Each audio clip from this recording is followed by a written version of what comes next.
Iowa Republican കോക്കസുകളിലെ മോശം പ്രകടനത്തെ തുടർന്ന് 2024 US പ്രസിഡന്റ് തിരഞ്ഞെടുപ്പിൽ നിന്ന് ഇന്ത്യൻ അമേരിക്കൻ വ്യവസായി വിവേക് രാമസ്വാമി പിന്മാറി.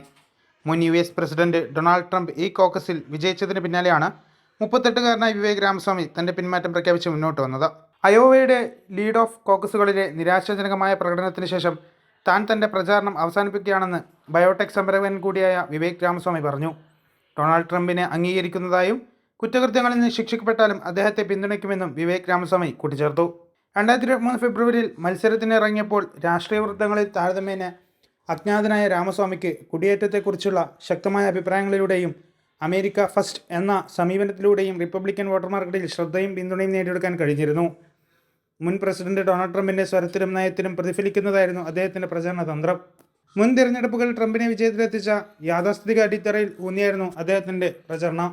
അതേസമയം റിപ്പബ്ലിക്കൻ സ്ഥാനാർത്ഥിത്വത്തിന്റെ മുൻനിരക്കാരൻ എന്ന നിലയിൽ തന്റെ സ്ഥാനം ഉറപ്പിച്ചുകൊണ്ട് ട്രംപ് അയോവയിൽ ഇന്നലെ വിജയിക്കുകയും ചെയ്തു.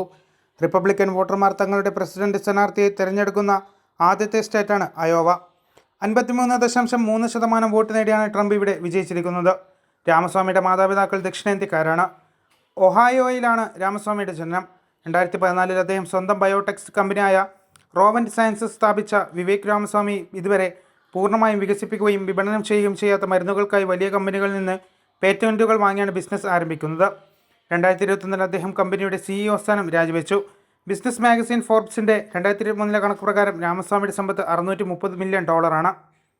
News desk one India Malayalam.